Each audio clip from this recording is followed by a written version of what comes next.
is this most ancient of questions, who am I?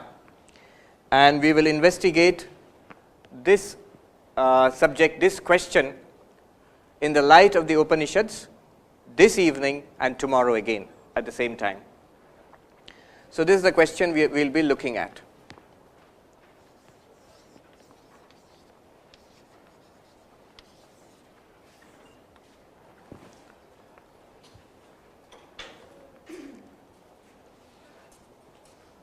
Vedanta is basically the teachings of the Upanishads. Vedanta nama Upanishad pramanam. The definition of Vedanta is the philosophy based on the teachings of the Upanishads is Vedanta. I think most of you are familiar to some extent with Vedanta and the Upanishads. The Upanishads present the highest philosophical teachings of the Vedas. They are among the most ancient texts known to mankind. There is a long list of Upanishads. In fact, in one of the Upanishads called Muktika Upanishad, we find a list of 108 Upanishads. But among all of these Upanishads, there are some 10 or 11 major, within quotes, major Upanishads. Major, why major?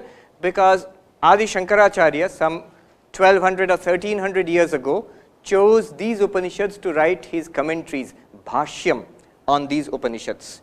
And these Upanishads basically have become the central texts of Vedanta. So the Vedanta movement you see all over the world, these Upanishads have become the source texts. Shankaracharya interpreted these Upanishads in a non-dualistic fashion, so his teaching is called Advaita Vedanta. That is the context in which we will be discussing all this today. Among all the Upanishads, especially among these major Upanishads, there is one Upanishad which is regarded, which is the smallest of all the Upanishads and also regarded as the toughest, and that is called the Mandukya Upanishad. There is a saying that Mumukshunam Vimuktaye Mandukyam Ekameva Alam. For the liberation of those who want spiritual enlightenment, Mumukshu, those who want mukti, for them, the Mandukya Upanishad alone is sufficient. So if you read this Upanishad and you are lucky enough to understand what it means and realize what it means as a living reality in your own life, you are free. You don't need anything else. So for liberation, the Mandukya itself is sufficient for those who want liberation, for those who want moksha or spiritual enlightenment. It is the smallest Upanishad. The only 12 mantras are there in this Upanishad. It is found in the Atharva Veda. You all know that there are 4 Vedas, Rig Veda, Yajur Veda, Sama Veda and Atharva Veda. In the Atharva Veda you find this Upanishad. Among other Upanishads you find this Mandukya Upanishad. Only 12 mantras. So it's like a small chili which is very hot. Sometimes in Bengali they say dhani lanka. A small chili which is very hot. In this Mandukya Upanishad, the most important mantra, the central mantra, central text is what you have in your hands now, the handout. The 7th mantra. The 7th mantra of the Mandukya Upanishad. This is in fact the core mantra of the entire Upanishad, of these 12 mantras. And this gives a direct answer, the highest possible answer that you can find in our scriptures, in Vedanta. And I have not found any more sophisticated, more profound answer in any of the literatures of the world religions or philosophies which I have come across at least. At least I have not found myself, nor has anybody reported anything more profound than this. So when I was given an opportunity to talk to you, I decided, what the heck, let me go for the toughest text. Let's see what happens. We'll take it up as a challenge. Normally we don't use this in a general gathering. It's usually reserved for those who have studied Vedanta for a long time, and only then you take up this one. But pay attention, and I think we'll all derive a great deal of benefit from today's lecture and tomorrow's also. Tomorrow I'll go further, a little deeper into this text. The Mandukya Upanishad was commented upon by Gaudapada Acharya. Gaudapada Acharya is the guru of Shankaracharya's guru. So Gaudapada Acharya's disciple was Govindapada, and Govindapada's disciple was Shankaracharya, Adi Shankaracharya. So in Uttarakhand, in the Himalayas, they say Guru or Dada Guru, grandfather, like that, grand Guru. So Shankara's Guru's Guru was Gaudapada Acharya, and he wrote verses on the Mandukya Upanishad. These verses are called Mandukya Karika. So nowadays when you look at the Mandukya Upanishad, you usually find them in a book called Mandukya Karika. It includes the Mandukya Upanishad plus Gaudapada Acharya's commentary on the Mandukya Upanishad in the form of verses called Karika, plus Shankaracharya's commentary in prose, in Sanskrit prose, on the original Upanishad as well as the Karikas of Gaudapada Acharya. So this is the book, Mandukya Karika. It has 4 chapters. The first chapter incorporates the Mandukya Upanishad, the original text, as well as certain commentaries given by Gaudapada Acharya. And this mantra is found in the first chapter, in the Upanishad itself. It's the 7th mantra. We will come back to this at the end of the talk. When I learned communication long way back before I joined the order, my communication teacher told me, you should start all talks with a story. So I'll start this talk with a story. About 10 years ago, in the Himalayas, in the high Himalayas in Gangotri, I was staying there for about a month, just like a traditional monk, no ashrama, no school, college, Ramakrishna Mission, nothing, just staying in a log cabin, begging for my food in the Anna Kshetra, and meditating and studying. And staying in the log cabin means not like this. There's no electricity, no furniture, nothing. Just rajai, kambal. On the ground there is a blanket, and 2 or 3 blankets you can put on yourself. And so dark in there at this time because you cannot go out. It's very cold and dark outside. Nowadays they have electricity, but nowadays they even have mobile phones. They have put up a tower nearby, so you can signal there. I saw that happening, by the way. Anyhow, at that time it was so dark. At this time in the cabin it would be so dark that if I wave my eyes to wave my hands before my eyes, and I could not make out whether my eyes are open or closed. You cannot see anything. Only sometimes you can see sparks jumping out of your woolen clothes in static electricity from the kambal to your sweater. But anyway, so that was the situation. One day after Bhiksha, I was taking a walk with some of the monks there with whom I had made friends. And this monk, he told me a story.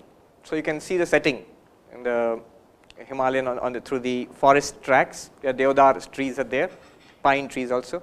And you go through that, you're taking a walk around 4:30 or 5. Dinner is at 4 o'clock. So, because afterwards it's too dark afterwards. And this monk told me a story. The story goes like this. Raja Janak Raja. One day he was asleep, very peacefully sleeping, and suddenly the sentry came running and said, I'll use a mixture of Hindi and English, but I'll translate into English also, because the story was told to me in Hindi. Maharaj ji, uthiye, get up, what happened? The enemy has attacked, we must fight a war. So Janak Raja immediately got up, summoned his generals and his soldiers, and he went off to battle, put on his armor and sword and everything, took his sword and everything and went off to battle. And there was a fierce battle in which Janak Raja was defeated. He was wounded, he was captured by the enemy, dragged before the enemy king, and the enemy king said, Tumhara Rajya ab hamara Rajya hai. I have captured your kingdom. Now I will not kill you because you are a king, I will exile you. You get out of this kingdom, it's mine now. What could poor Janak Raja do? He was tired and exhausted and bleeding and depressed. Somehow he started walking, and people in what was his own capital earlier, they refused to give him water or food because they were afraid. They said, the new king is very cruel. If they know we have helped you, he will punish us. After walking for 2 days, he came to the border of his kingdom. Then he crossed the border to the next kingdom, and he found food was being served to poor people, beggars. So there was a long line, and I think they were serving rice or khichdi or something, in a big handa was there. So he joined that line, and as he advanced in the queue, when he came up to the place where it was being served, at that time it was finished, no more food. and he could not take it anymore. He was feeling terribly depressed and tired and exhausted and in pain. And that person who was giving food, he said, just this starch which is lying at the bottom of the handa, that is there, I'll give it to you if you want it.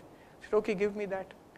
And he gave him a bowl, filled that starch in there and gave it to him. Before he could lift it, trembling to his lips, a kite, cheel, was circling up there.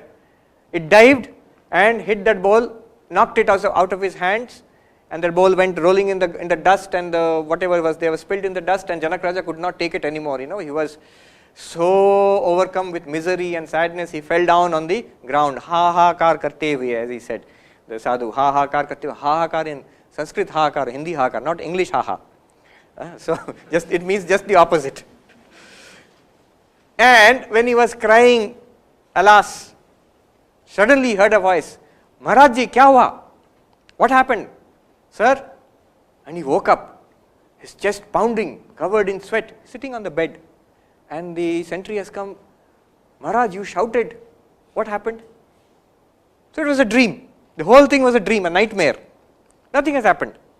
But because Janak Raja was very, he had a very analytical mind. So he looked up and he said, wo sach ya ye sach? Is that true or is this true? Is that dream true or is this waking world, is it true? Wo sach ya ye sach?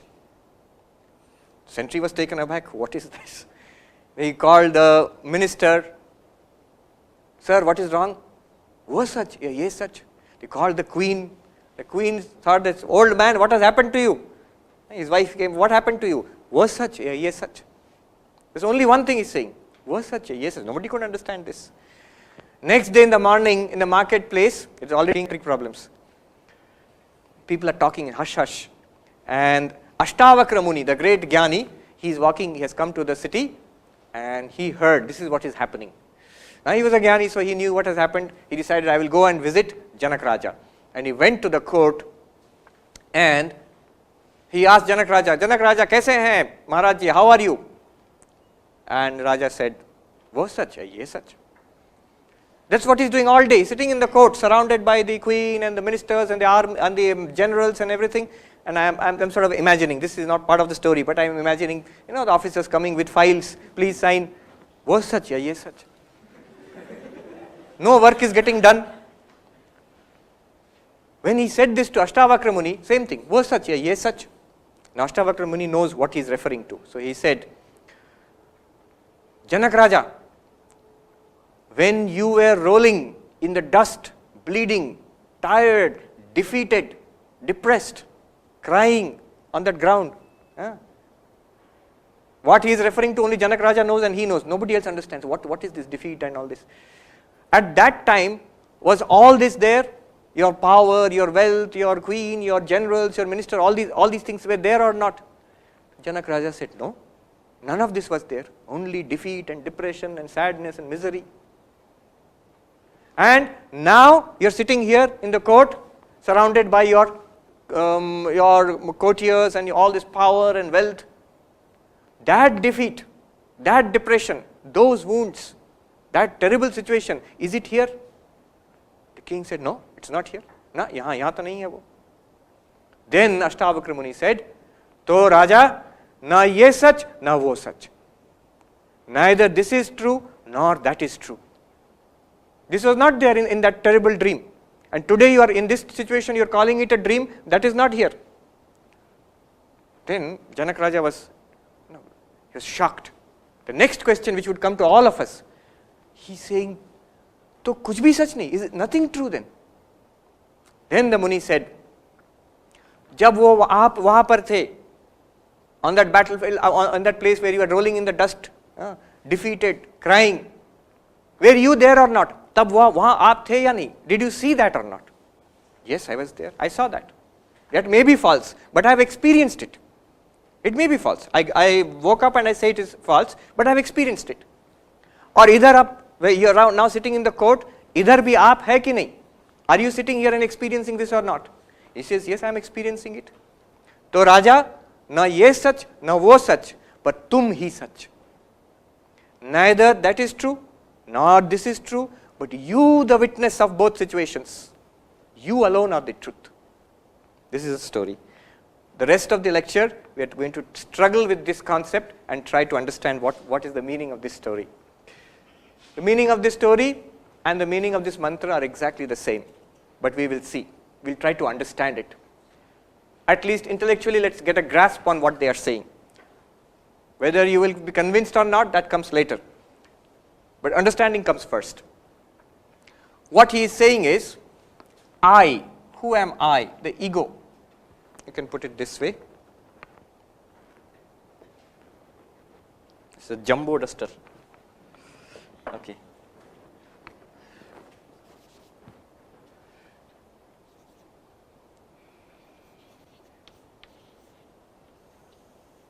You can call it the knower also. Knower. Is it visible or it's too small? Too small. Okay, I'll write a little large. Now you have the waker. Janak Raja, when he was awake, you all of us, we are the waker now. We are in the waking state, hopefully. Some may be drifting off. And this waker, what does he or she, what does he experience? The world, the waking world.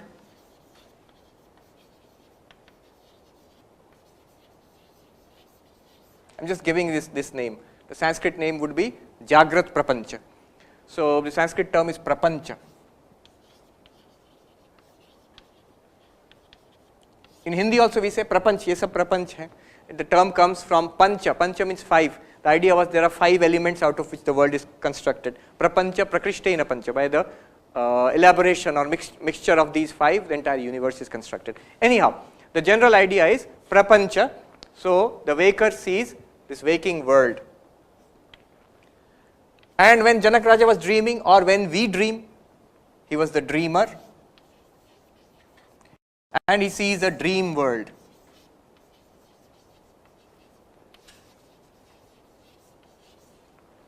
And there is another state which we all go through, where we are neither awake nor dreaming, absolutely in deep sleep. No dreams are there. Even modern science accepts it. Neuroscience also says that's dreamless sleep. One is REM sleep, you could talk about rapid eye movement sleep, another one is dreamless sleep. So this dreamless sleep, we can call it the sleeper, not the railway sleeper, there's a sleeper, the one who is in deep sleep. And we cannot say a sleep world, we can say a sleep world would be sleep blankness. What do we experience in deep sleep? Nothing, just blankness. Even I am sleeping, that kind of a thought also is there, no thought at all. So we can call it a sleep blankness.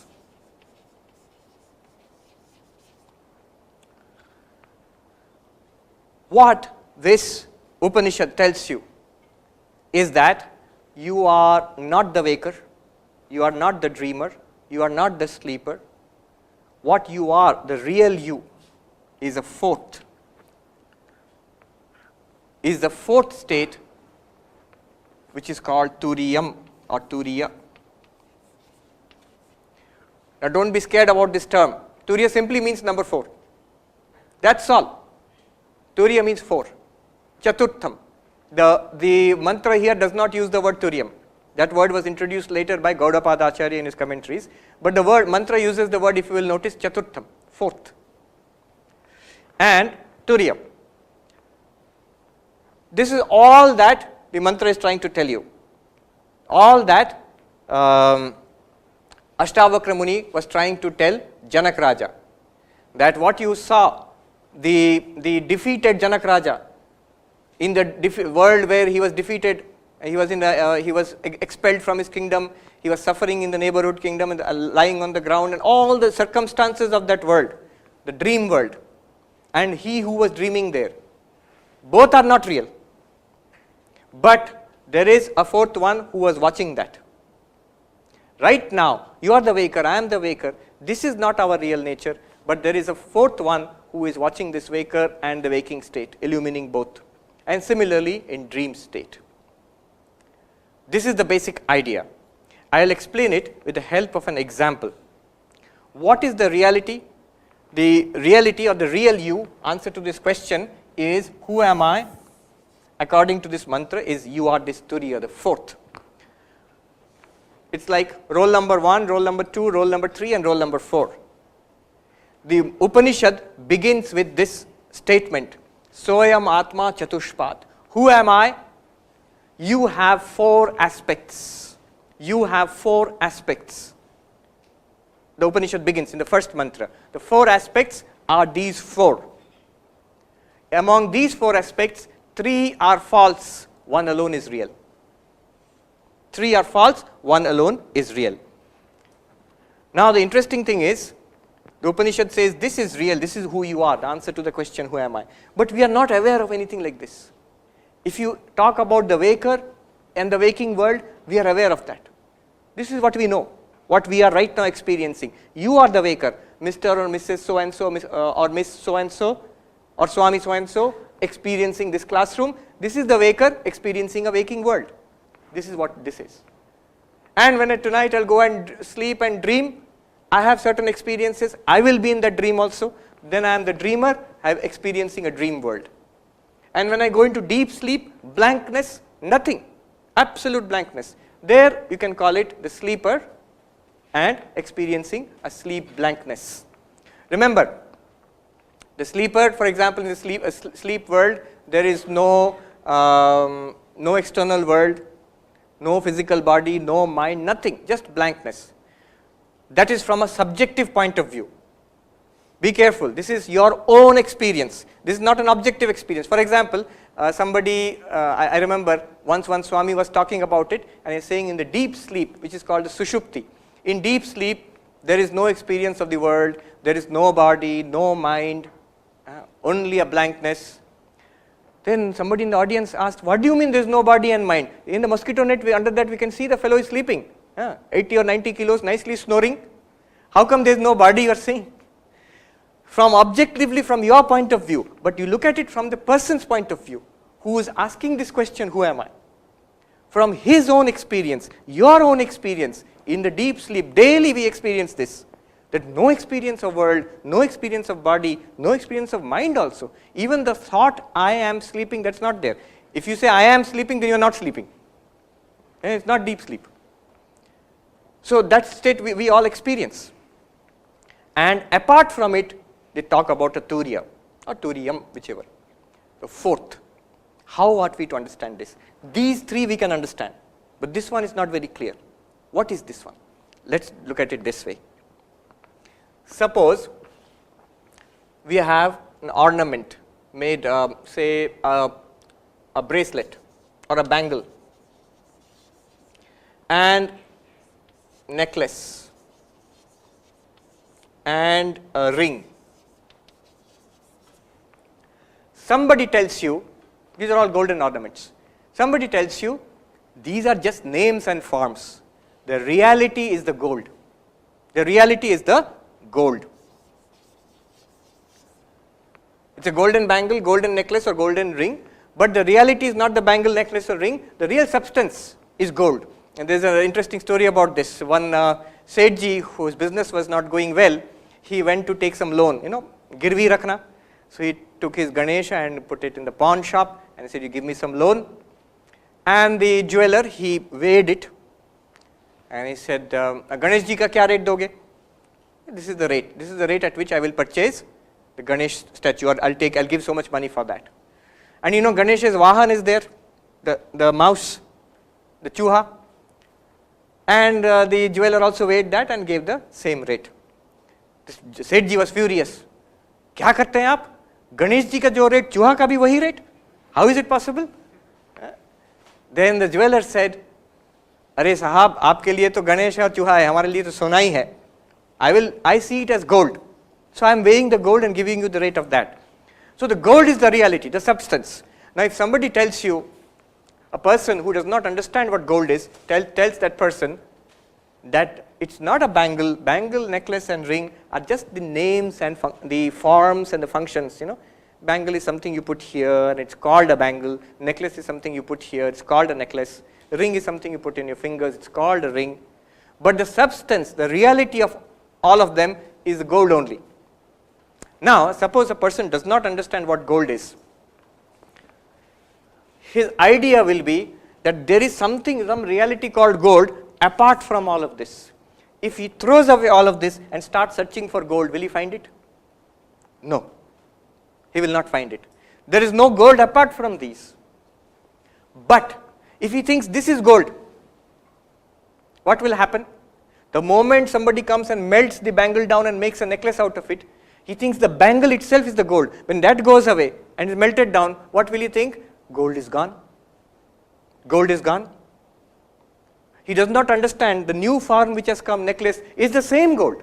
It's the same gold in another new form with a new name and a new function. When that necklace is also melted and put into a ring, it is the same gold with a new name, with a new form and a new function. But the physical reality is the same. Similarly, the idea here is the waker and the dreamer and the sleeper. The reality is that you are the witness of all three states, and you are in and through these states. The idea is that there is no fourth separate reality called Turiya. It is the same reality which is now being called a waker in the waking state. It is the same person, same reality, same consciousness which will be called a dreamer in the dream state. It is the same reality which will be called the sleeper in the sleep state. What is the difference between these states? Here we are in a physical body with the sense organs, we are interacting with the physical world, and this is the waking state. So waking state, there is a great preponderance of the physical body and interaction with the physical world through the sense organs, with the indriyas. So here the term they use is bahishchitta, extroverted consciousness, consciousness which is flowing out into the world. The dream world, they are very commonsensical, the Vedantins. They know the dream world is simply constituted out of our experiences in the waking state. So when I go to sleep, whatever I have experienced in the waking state throughout my life, those elements are taken together, made into a khichdi, and comes out as a dream. So there is a dream world which is constructed out of the mind. The physical body is not active there. It's only when we wake up we realize the physical body was sleeping. But I went to Delhi and I did so many things there and came back, and when I woke up I was in IIT Kanpur, but physically I did not go to Delhi. That body was lying there under the mosquito net in the hostel house, wherever. So the dream world is entirely made of the mind. So there they say that the term they use is antah-pragyam, where consciousness is directed inwards, working only in the mind, not externally in the world. And the sleeper, deep sleep, no experience is there except that blankness. When we wake up, we say that I did not know anything, I slept like a log of wood. No external consciousness, no dreaming also, very peaceful sleep I had. That's what we say when we wake up from deep sleep. So the deep sleep is a state of absolute blankness, and the term they use in Vedanta is pragyana ghana. All these terms will come. Pragyana ghana means a mass of consciousness. Mass in the sense, there is nothing for consciousness to illumine. There is nothing for consciousness to illumine. It just remains in blankness. All the external world, the dreams, everything is pushed into a mass which is not expressed, which is not experienced there. In a potential state it is there. Why do you say it's in a potential state? Because the next moment when you wake up, everything is back again. Here is the IIT campus and your responsibilities are the same body and the same people all around. So everything is back again into your life. So it's in a sort of potential state, in a dream state. So all of these, according to the Mandukya Upanishad, they are not the reality. The reality is the consciousness in all of them. What they are saying is this: just like gold is apart from all of them and yet in and through all of them. How is it apart from all of them? When bangle goes and it is made into a necklace. So necklace is not a bangle. Necklace is not a bangle. Bangle is not a necklace, but both are gold only. Similarly, when the necklace is transformed into a ring, the ring is not a necklace. Necklace is not a ring, but both are gold only. So gold is apart from bangle in the sense that when bangle goes and is made into a necklace, gold survives. When necklace goes and is made into a ring, gold survives. So gold is there in all of them. They are apart from each other. Similarly, The waker is apart from the dreamer is apart from the waker, but there is something continuing in both of them, that is the turiya, the fourth one. Similarly, the dreamer is apart from the sleeper is apart from the dreamer, but you own up, all of us, we own up, it was my dream and it is my deep sleep, and it is my waking. Who is that one who is saying it is my waking, my deep sleep, my dream? That one is the consciousness which is apart from the waking self, apart from the dreamer self, apart from the sleeper self, and yet in and through all of them. So that this turiya, the reality, is right now here. It is here now. But it is not exactly the Mr. or Mrs. so and so. What is added to the turiya are the circumstances of the waker. It goes like this. Just like gold, you have consciousness.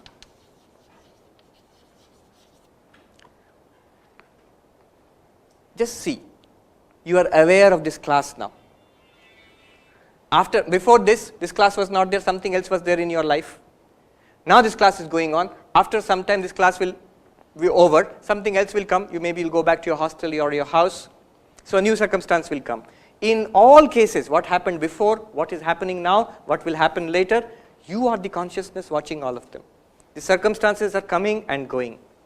Look at your own body. You see yourself as a young person or a middle-aged or an old person. Remember, the same consciousness was watching when you were a 10-year-old kid, when you were 20 years old, what you are now, and it's the same consciousness which will be watching when you are much older. So the body is changing continuously. The consciousness which watches the same. How can you say it is the same? Because it's our experience. We own up to it. I was the one in the 10-year-old's body. I am the one in the teenager's body. I am the one in this middle-aged body. So who is this continuous I? Because the body is changing. Body is continuously changing. Similarly, the mind is also changing. Imagine your mind when you are in, say, class 10. You're sitting for your class 10 examination. Why I'm saying class 10? Because everybody remembers the class 10 board exams and the first big board exams which you had to face. So imagine your mind at that time, what you knew, what you did not know, what you liked, what you did not like, what you wanted, and just imagine, compare it with your mind now. You know so many things more. Your likes and dislikes have changed. What you want in life has changed. So the mind is also continuously changing. But there is the same consciousness which was watching the mind of that class 10 student is also right here watching the mind of this IIT student now. So mind is a series of changes. Consciousness is not changing. Similarly, every day when we go from waking to dream to deep sleep, when we go from waking to dream to deep sleep, the consciousness is the same. See, the world has changed. The waking world disappears and the dream world comes. A dream body comes. Remember, the body which you have in the dream is different from the body of the waking world. Why? Because the waking world body is lying on the bed. But in the dream body, you are doing so many things. It's a false body, no doubt. But your experience is that you have a body there in that world. So, consciousness is apart from the waking world and the waking body. Consciousness is apart from the dream world and the dream body. And consciousness is apart from the deep sleep blankness.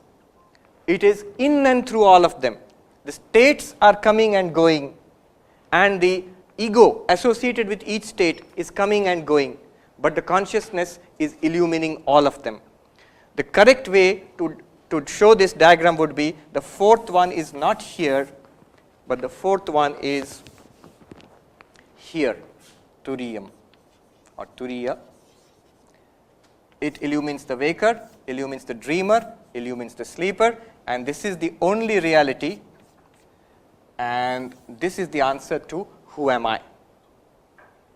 The question is, what are you or what am I apart from this waking state, apart from the dream state, apart from deep sleep, apart from the physical world of the waking state, apart from the mental imagination of the dream state, and apart from the blankness of the deep sleep state. One of our Swamis used to give this example. Station master sitting on the station, maybe in Kanpur, and first Rajdhani Express comes on the platform number 1 or something, Rajdhani Express comes. So very important train, lot of people are getting in and getting out, so much of rush is there, so much activity, the station master watches. Then he gives a signal, the Rajdhani Express goes away, but the station master does not go away with Rajdhani Express, he is watching. Then another train comes, maybe a goods train, no activity, smoky, not many people, and very few people, 1 or 2 people may be there. It comes and stops for some time, station master is watching. He gives the signal, the goods train goes away. But the station master has not gone with the goods train. He is on the platform watching. Next what happens? No train is there.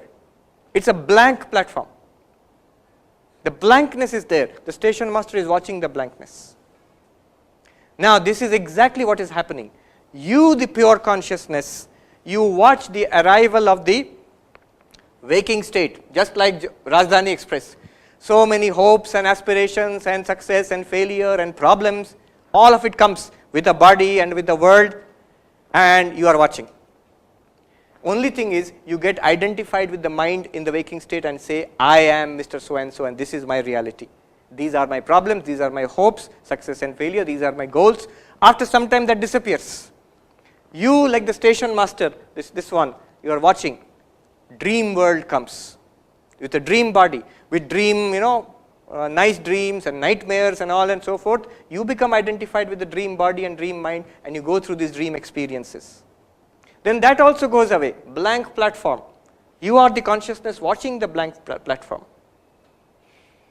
And again the waking state comes, and Rajdhani Express comes again. But you are apart from all of them. Not only you are apart from all of them, you are untouched by all of them. You are untouched by all of them. The sufferings and enjoyments of the waking state, of the dream state, and the blankness of the sleep state, none of them touch the pure consciousness which is apart from all of them. But it sustains all of them. In its light, the entire game is illumined. This whole thing is illumined in its light. Now we'll quickly go through the verse and try to understand what they are trying to say. Let me read out the verse once for you. Then I'll break it up and explain it. Now you'll see it will all become perfectly clear. The verse goes like this, the mantra goes like this. Nantaf pragyam na bahish pragyam, na ubhayataf pragyam na pragyana ghanam, na pragyam na pragyam. Adrishyam avyavaharyam agrahyam alakshanam achintyam avyapadeshyam ekatma pratyasaram prapanchopashamam shantam shivam advaitam chaturtham manyante sa atma savijneyah. What does it mean? Let me take you through this. There are 3 parts here. The first 2 parts, first part, it denies that you are the waker. He says that you are not this waking person you imagine yourself to be now. You are not the dreamer. You are not the sleeper also. That's the first part. The second part of it will deny you are not this turiam, the reality, real you. You are apart from this waking world. You are not this physical body of the world or anything to do with this world. You are apart from the dream world. And you are apart from the blankness of the sleep world.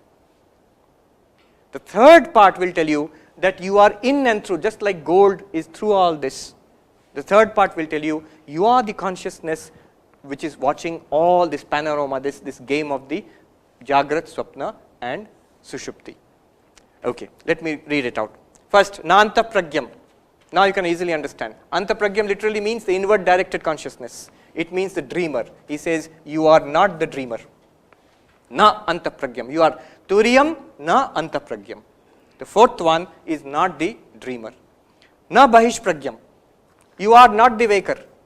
You the Turiyam. You are, your real nature is not the waker, which you imagine. Now all of us, this is our reality. We think, I am Swami Sarvapriyananda standing here in this lecture hall number 3 in IIT Kanpur. This is my reality. He says, no. You are the consciousness illumining this temporary appearance in your consciousness. Okay. You are not the waker. Na Bahish Pragyam. Anything in between, waking and dream sort of. Na Ubhayata Pragyam. You are not something in between also. In between consciousness.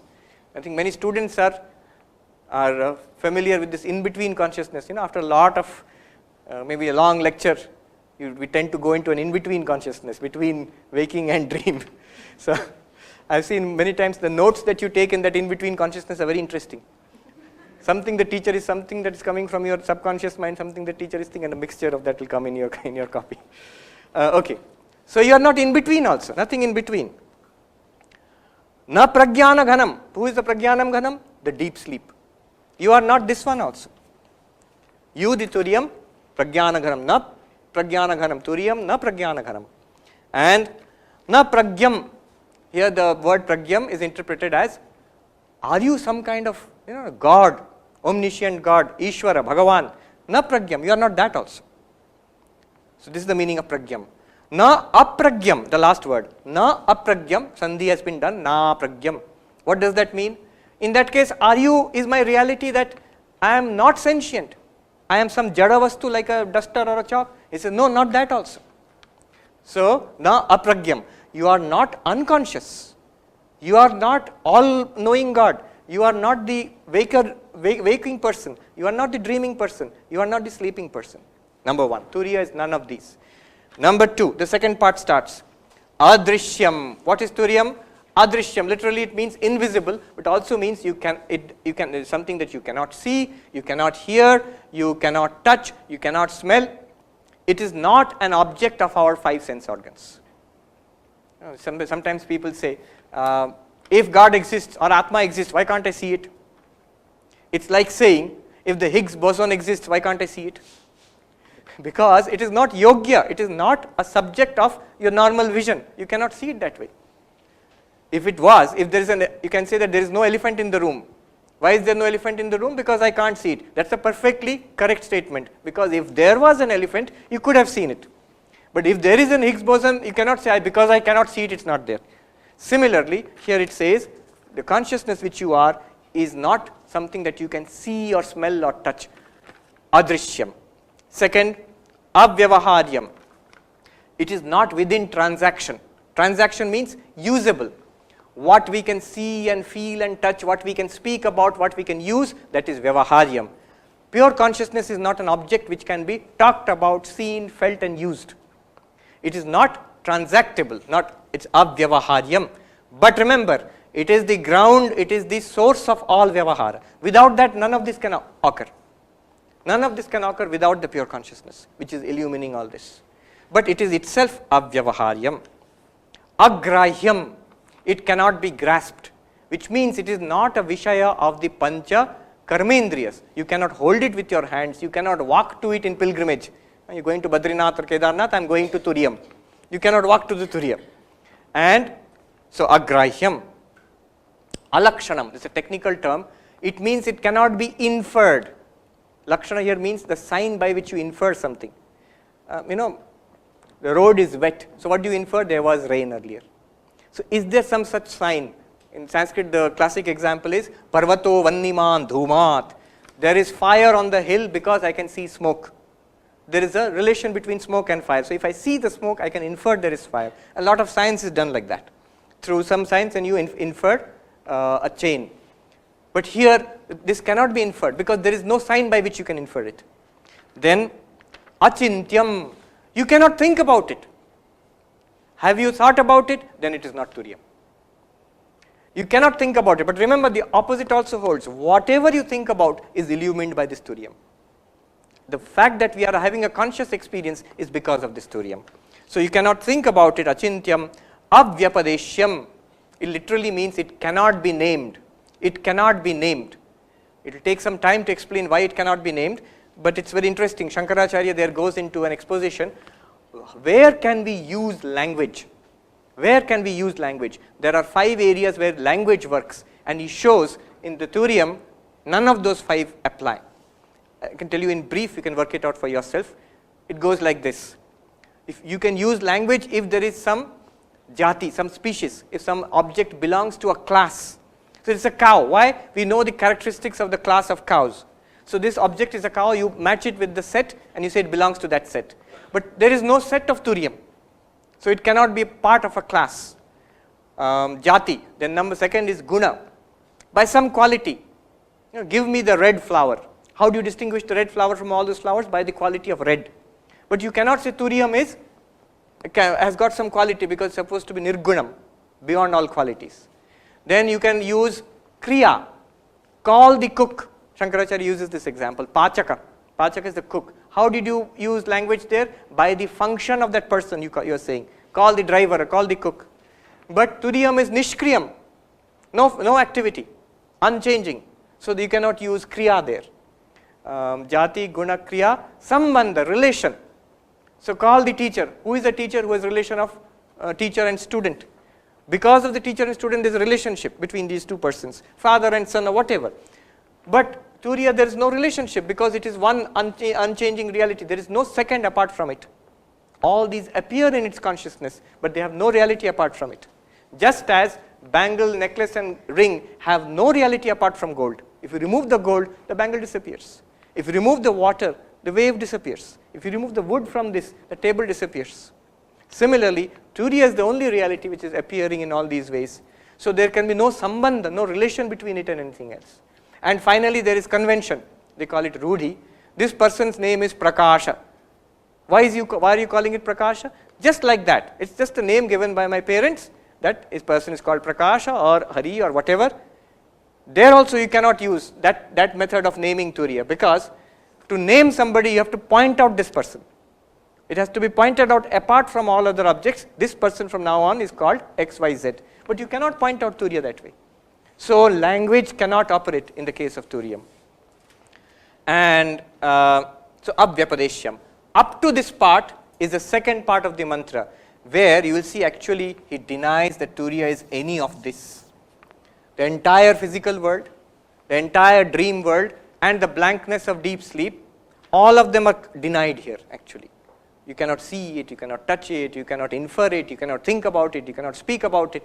So all of this is denied. None of this is turiyam.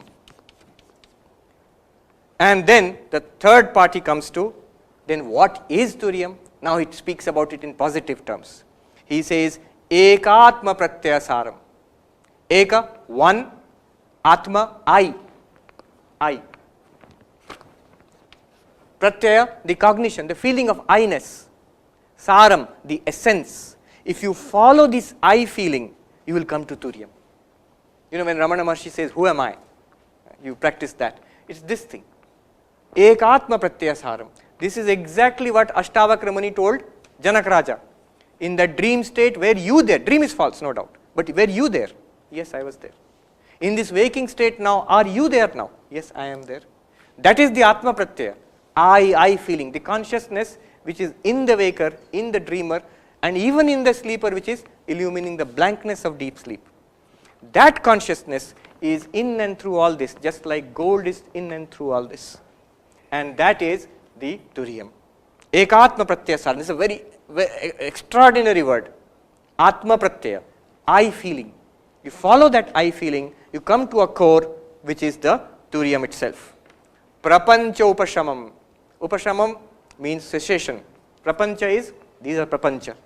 Jagrat prapancha, swapna prapancha, sushupti, you cannot call it prapancha, but anyway. Prapancha upashamam. What is the turiyam? Where it is completely untouched by the trouble and the sorrows and the limitations of these three prapanchas.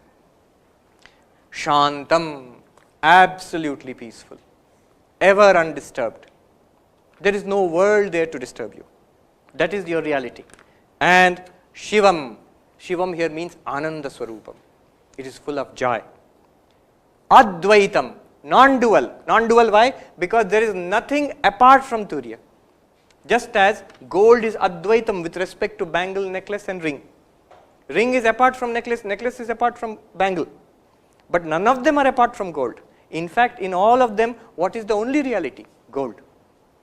Why do you say it is the only reality? Because if you remove the gold, they will disappear. So with respect to these three, gold is advaitam, non-dual. There is nothing apart from gold in this. Similarly, with respect to our universe, three universes, waking universe, dream universe, and the darkness of deep sleep. With respect to them, turiyam is advaitam. They are not apart from you, the turiyam. In fact, in that sense, it's a tremendous statement. If this is not apart from you, the turiyam, in that case, this waker is you, the turiyam, and his entire waking world is actually you, the turiyam. In that sense, you are the world.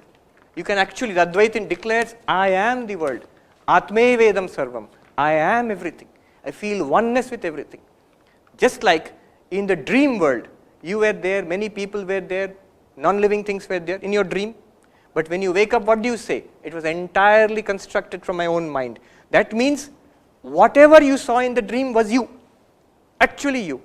You are one with everything in the dream. You means the waker. You are one with everything in your dream. When you were dreaming, everything was generated from you.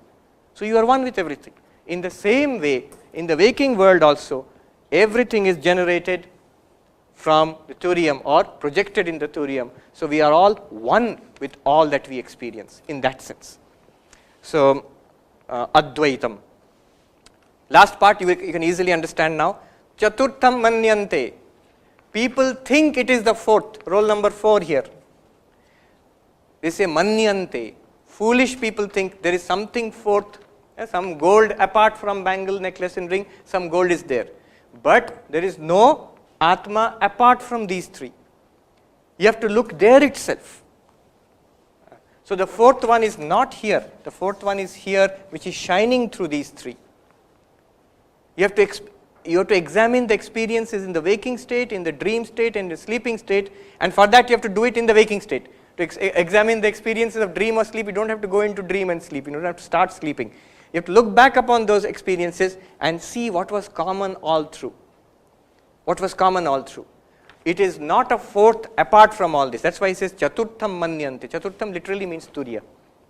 People think it is a fourth reality, but actually it is the only reality, because 1, 2, 3 are actually false. These three are not real. They are appearances. Their reality is fourth. There are not 4 things here. There are not 4 things here. There is only one thing, which is gold. It appears as bangle sometimes, sometimes as necklace, sometimes as ring. The reality is gold. Similarly, the reality is the consciousness, which we are calling the fourth Turiyam. It appears as the waker now. It appears as the dreamer. It appears as the deep sleeper. And Chaturtham manyante. Who is this Turiya? We are coming to the end. Sa Atma. Sa Atma means that is what you are. Atma means I. Atma literally means I. Atma does not mean a ghost or something, Paramatma, nothing like that. Atma means I. Sa Atma. That fourth one is the answer to this question, which we started with. Who am I? Who am I? This fourth one. Turiyam. Sa Atma. Now what do you do after all this? Sa Vijñeyaha. That has to be realized. Not only listening about it in a class or reading about it in a book, but making it a living reality. One interesting thing, Swami Vivekananda says, I will end with this. Swami Vivekananda says, he who runs away from the world to meditate and die in a Himalayan cave, searching for God, he has missed the way.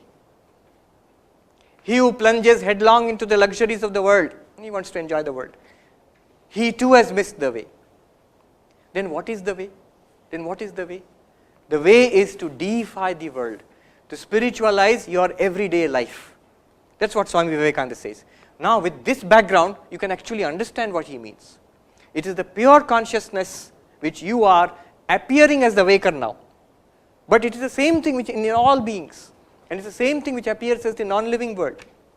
And therefore, it is the same spiritual reality which I am, which you all are, which all this is. In that sense, we are one with the world. That is spiritualization of the world. When Upanishad says, Ishavasyam idam sarvam, you see God in all beings. This is how you see. This is the most profound and very sophisticated way of looking at it, which you find in the Mandukya Upanishad. And therefore, if anybody, Swami Vivekananda says, if you leave all this and search for Turiya elsewhere, it is like throwing away the bangle, necklace and ring and searching for gold. You miss the way. If you grasp hold of this waking world, this alone is real and I am this one, then you are in trouble, because this one will slowly become old and sick and die. This waking world is continuously changing.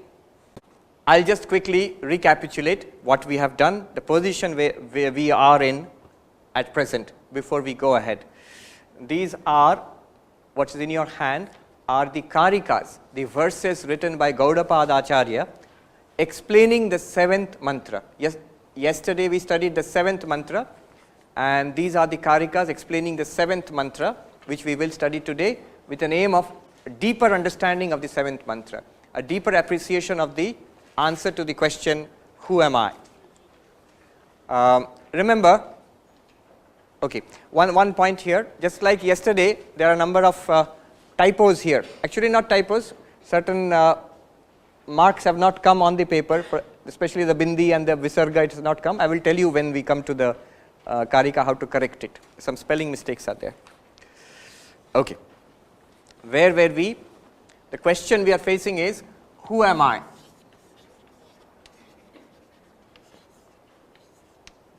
And the smallest of the Upanishads, and maybe the most powerful of the Upanishads, the Mandukya Upanishad, they say that Mandukyam ekameva alam mumukshunam vimuktaye, for the liberation of those who want liberation, moksha, for them Mandukya itself is sufficient. And the 7th mantra which we studied yesterday is the core, is the heart of the Mandukya Upanishad. What did it tell us?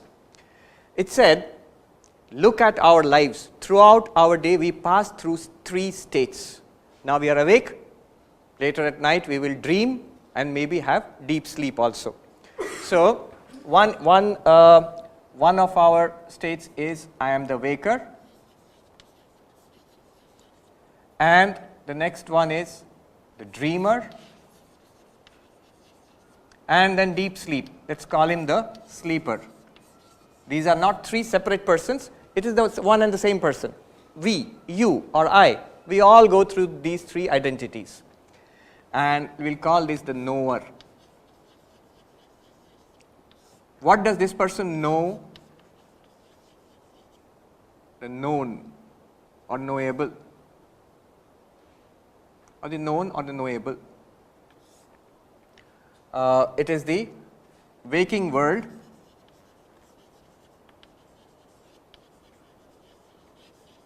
waking world means not that the world is awake, it means the world we experience when we are awake.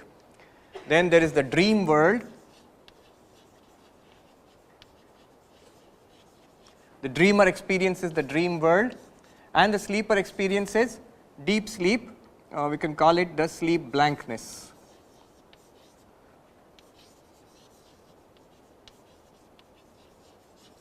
So this is the known, this is the knower and the known, what we experience in the waking, in dream and in deep sleep.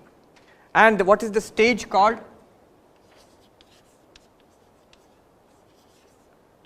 This is the waking stage, dream stage or state, better to call it the state.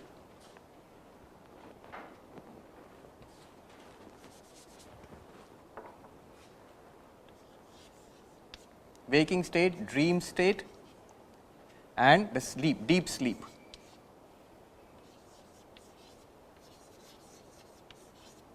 And what we learnt was, by an analysis of these experiences, all of us have these experiences, nothing very spiritual about it. It's our day-to-day experience. The Upanishad says, take a look at these experiences. The waker and the dreamer are different.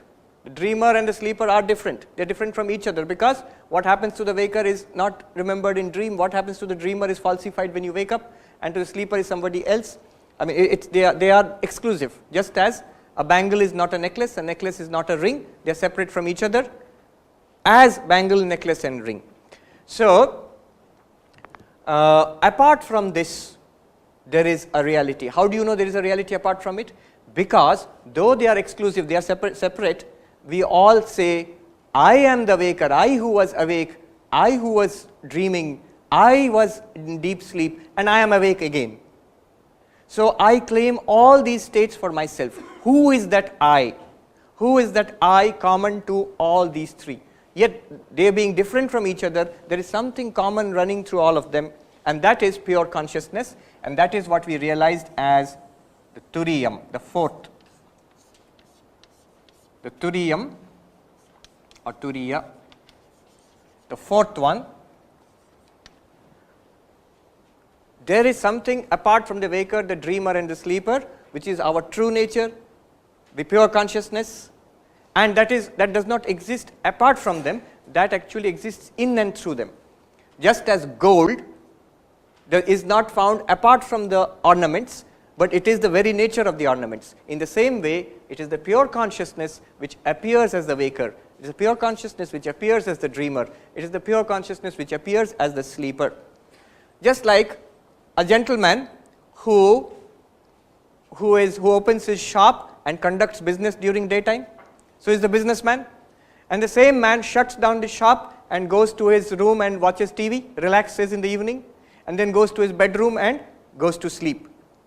Now, the man is the same, but in one case, in the shop, he is dealing with the external world, buying and selling. And you can call him the shopkeeper, the one who has transactions with the world. In the second state, the same person, he has no contact with anybody else, but he watches a movie on the TV. And after that, he goes to the bedroom and goes to sleep.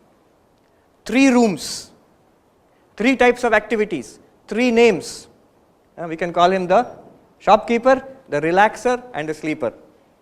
And three rooms are there, 3 types of activities are there, and 3 names are there. But the person is one and the same. It is the same person. In the same way, it is the same consciousness dealing with the external world like a shopkeeper, buying and selling with the external world, with a body and mind, is called the waker. And when he goes to sleep, imagines a mental world, a world created from his own samskaras in the mind, and we call that same turiya the dreamer. And then nothing, blankness in deep sleep, we call the same turiya the sleeper. And again he comes back again in this form. Now what Gaudapada Acharya will do, he will explore this concept further and make it clear to us. And certain terms are introduced. These terms you must learn to understand these karikas. The terms are to be understood. Waker, he gives the name Vishwa. Waker is given the name Vishwa. Who is Vishwa? Who is this strange person? Nobody, you. Right now, all of us, what we are right now, Gaudapada Acharya calls Vishwa. Then the dreamer, Gaudapada Acharya gives the name Taijasa. These are the technical names are given, Vishwa, Taijasa. These are from the Upanishad itself. We have not gone through the mantras. The earlier mantras were there. In that the names have been given by the Upanishad. The one who is dreaming is called Taijasa, and there is a reason why such names are given. We will not go into that. When you are dreaming, you yourself, your name becomes Taijasa. When you are in deep sleep, the name given is Pragya. Pragya. Who are these strange people? You. You are Vishwa now. When you dream, you, the same person, you are called Taijasa. When you are in deep sleep, knowing nothing, blankness, you are called Pragya. So, who am I? In waking state, I am Vishwa. In dream, I am Taijasa. In deep sleep, I, the same person, I am Pragya. And these are the things which we experience throughout the day. What the Upanishad tells you is, you are none of them. You are actually in reality, in yourself. You are Turiya. Turiya literally means the 4th, number 4. Not 1, not 2, not 3, but the 4th. It is the Turiya alone who appears as Vishwa. It is the Turiya alone who appears as Taijasa. It is the Turiya alone who appears as Pragya. Okay. These are the certain terms we must learn. And then the state itself is called Avastha. Avastha, state. And the waking state is called Jagrat. In Hindi also we call it Jagrat. The dream state is called Swapnaha. And deep sleep is called Shushupti. Sushupti. These are the names given. These are standard names in Vedanta, in Sanskrit also. Waking is called Jagrat, dream is called Swapna, and deep sleep is called Sushupti. And what do you see there? The known object, what you see in the Jagrat is called Jagrat Prapancha, this world. In dream, you see Swapna Prapancha, created by the mind. And in deep sleep, you don't call it Sushupti Prapancha, there is no Prapancha there, but the blankness, it is a potential state. These are the terms we need to know. Now we can go ahead. What he will tell us in these verses, let me sum up very quickly, then it will make more sense.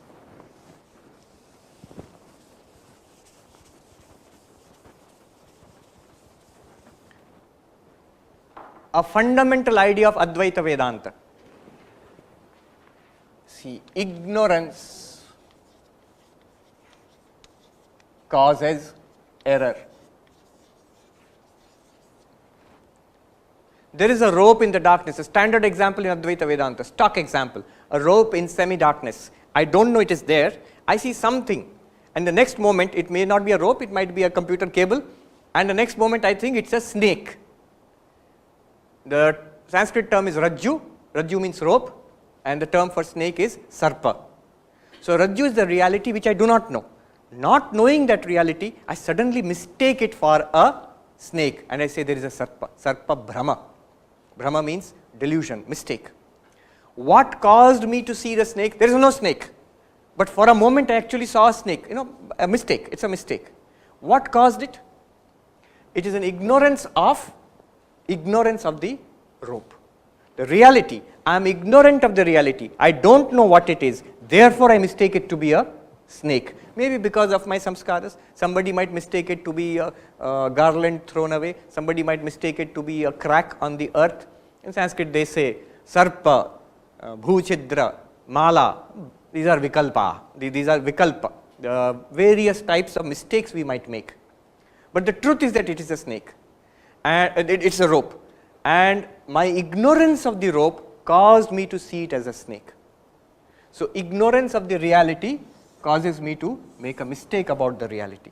This is a fundamental concept. Just as I am ignorant of the rope and I see a snake,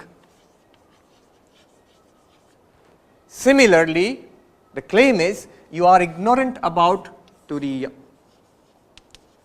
And what do you see? Right now you are seeing Vishwa. You are experiencing yourself as Vishwa. Who am I? Upanishad tells you that you are Turiya. But what do you feel? What do I feel? I feel I am this person limited by body and mind. This is what I am. This is called Vishwa. Why do I think I am Vishwa? Because the Upanishad tells you, you do not know your true nature. Because you did not know the rope, you mistook it for a snake. Because you do not know yourself, realize yourself as Turiya, as pure consciousness, you think of yourself as a body and mind. This is the basic idea. Now see how he uses this.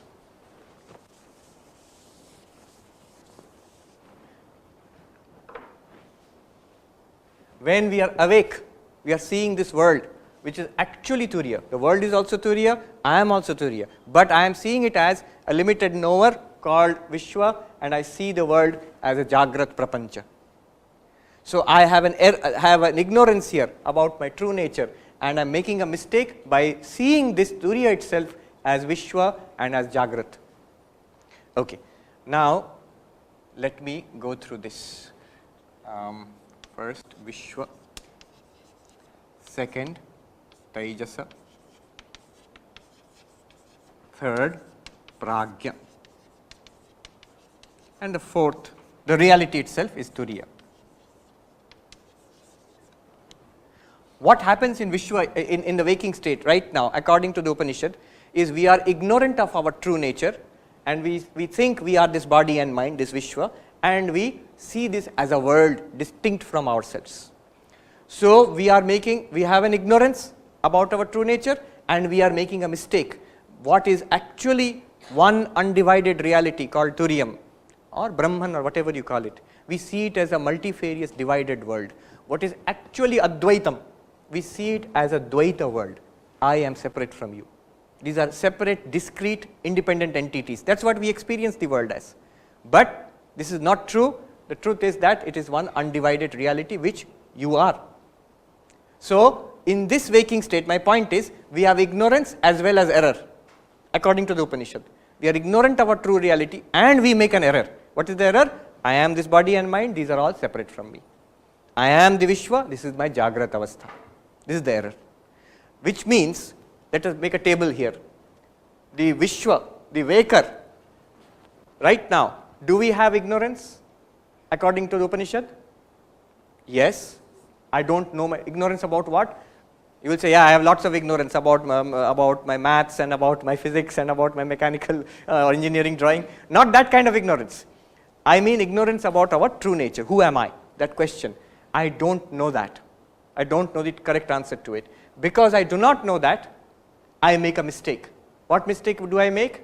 That I am this body and mind. So do we have an error in the waking state? Yes. So Vishwa has both ignorance and error. What about Taijasa in dream? In dream, just consider our dreams. What dreams you have? Do you ever feel I am pure consciousness in dream? We don't feel that. We just have another, like this waking world, we have another world we are constructing in the mind. So in dream also we do not know that we are pure consciousness. We are ignorant of Turiya in dream. We have ignorance. Do we have error in dream? Yes, we have error, because we are seeing a different world which is apart from us. We are seeing a dream body. Only after waking up we think it's a dream, but there it seems to be pretty real. Prajna, very interesting. What do we have there?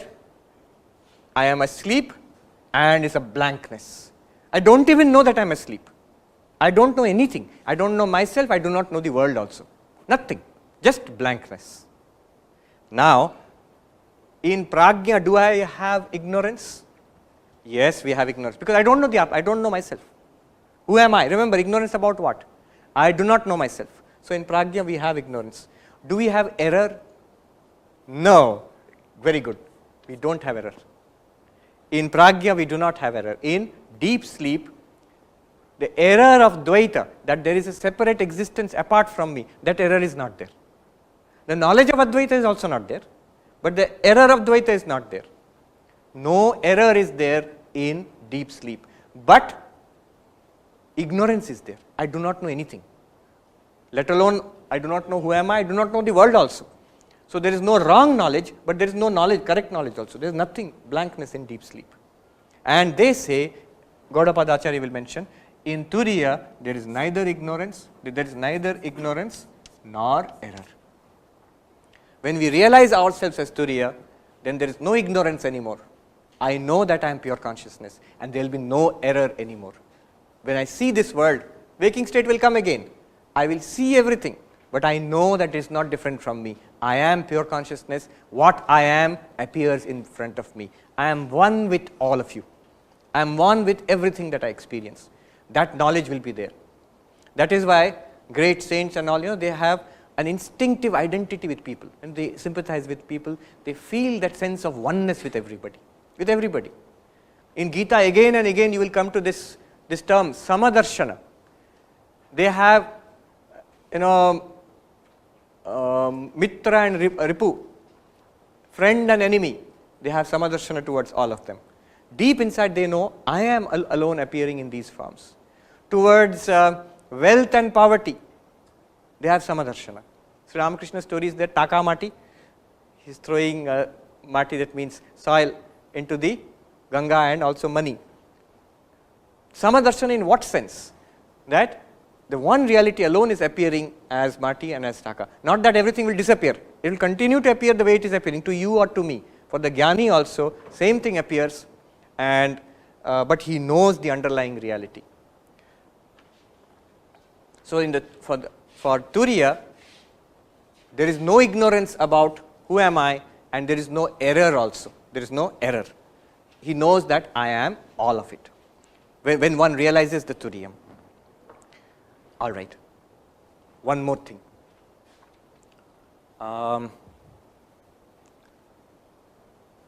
Okay. Some more terms let me bring before you, then we will go on to the verses, and we will be able to understand very clearly. There are certain terms which Gaudapada Acharya uses for ignorance and error. The terms he uses, I will just write it out for you. Ignorance, he calls it agrahanam.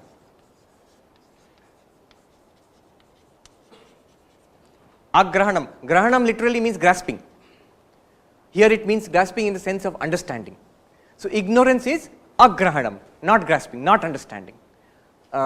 In class also, when your professor teaches you, once in a while he says, have you grasped it? That is, grahanam is there or not. Agrahanam means not grasped it. So ignorance is agrahanam. Agrahanam about what? About my true nature, who am I? And error he calls anyatha grahanam. Anyatha grahanam. Anyatha grahanam means not only has he not grasped who am I, he has grasped something wrong. He has not only understood the true nature of the Atman, he has not understood, but also he makes a mistake about it. From ignorance comes error. So what does he grasp? He says, I am this body and mind. If you ask him, who are you? I am this person. It is anyatha grahanam. Anyatha means otherwise. So there is wise and otherwise. Yes, otherwise grahanam. He has understood something wrongly. So in the class some students may not understand at all. I don't get what he is saying. And some students may say, I get it, but when you ask them, he's got it completely wrong. So that's anyatha grahanam, that's an error. And that comes from agrahanam, from ignorance. Another term Gaudapada Acharya will use is karanam.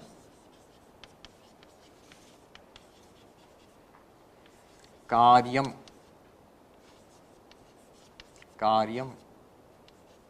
Karanam means cause. Karyam means effect. Cause, effect. Ignorance is the cause and error is the effect. I don't know the rope, that is the cause. Cause of what? Seeing a snake.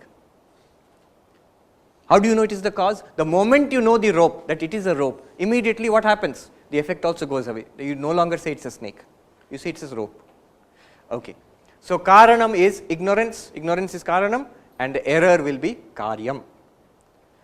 Another thing, another term he uses, Gaudapada Acharya will see, is bijam. You can understand, bijam means seed. So ignorance is the seed. And what is the effect? The sprout, the plant, he does not use the word ankura, we can just add it. He means this.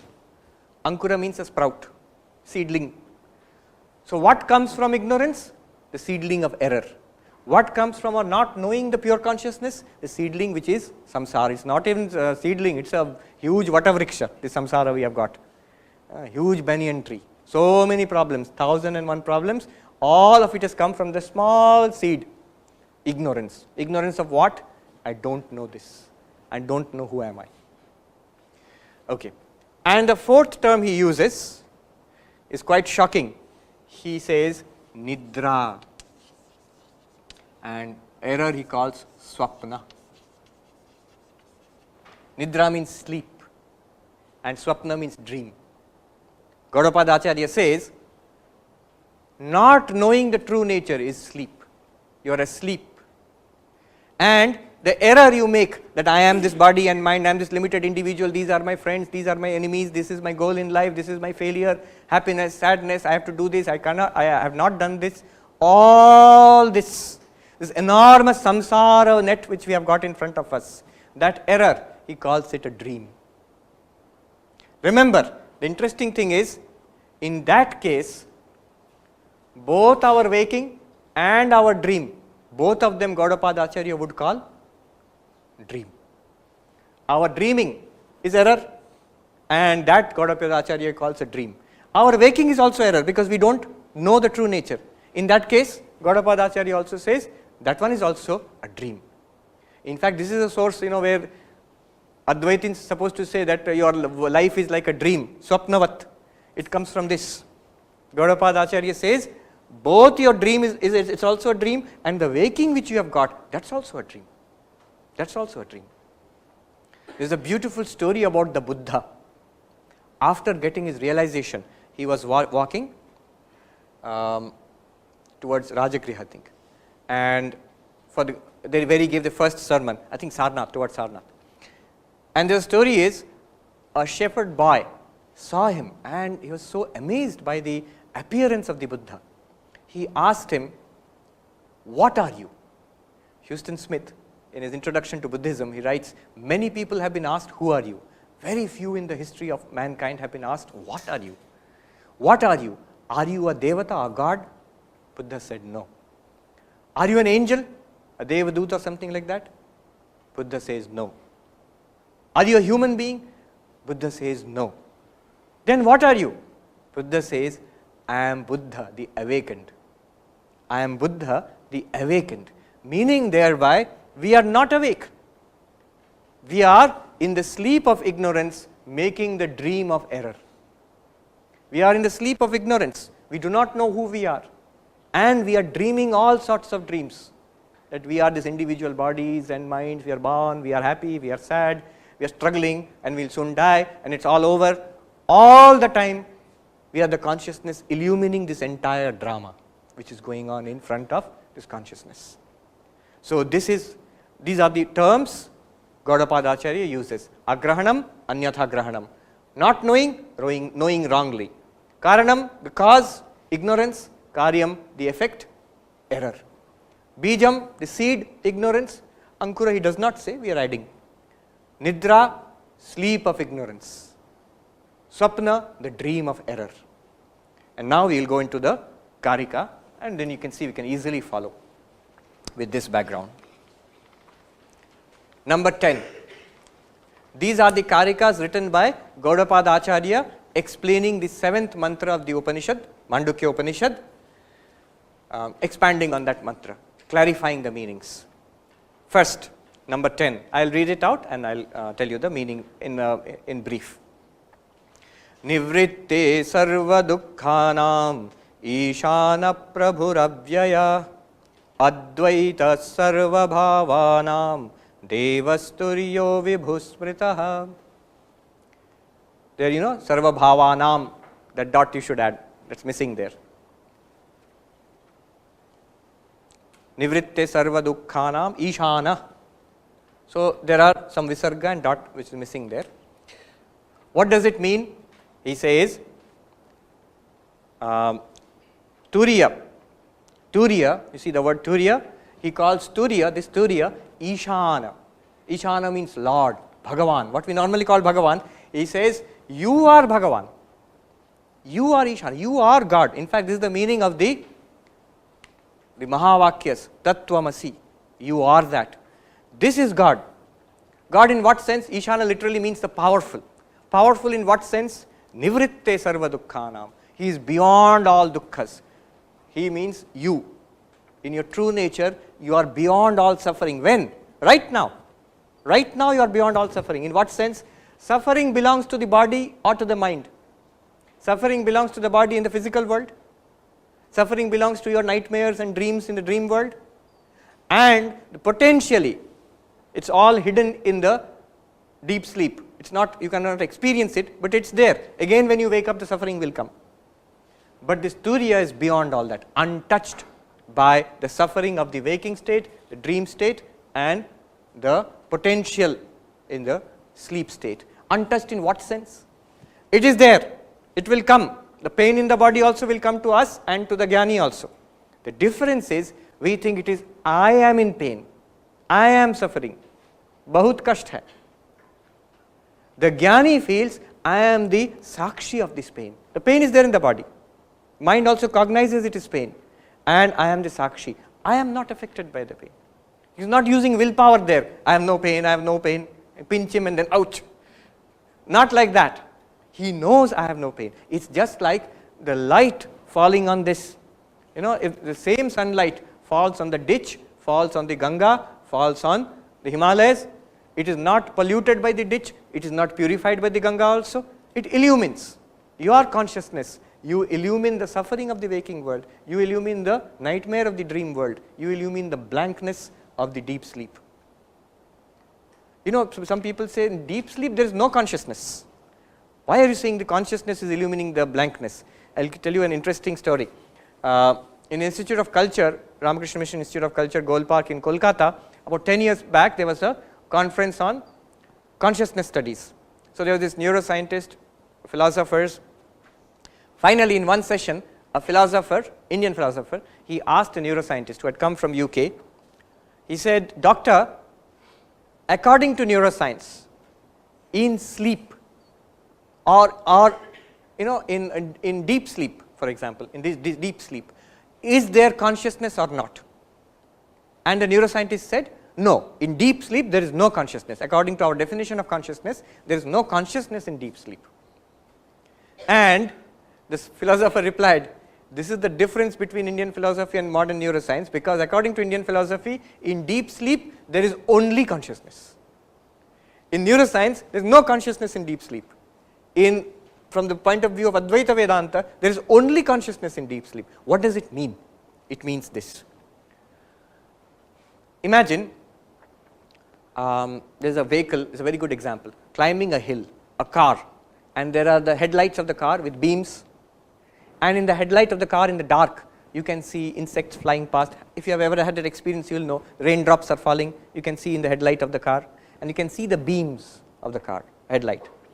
As you come to the peak of the hill, there is nothing in front, the lights shine out. Suppose the sky is very clear, moonless night, sky is very clear, the lights shine out to infinity. There is nothing, because the atmosphere is clear, the beams will not be defined. I mean, you will not be able to see the beams of light. Nothing comes in front also, because just empty space ahead. It will seem as if the light beams are not there, because there is nothing to reflect the light. But the light is there or not?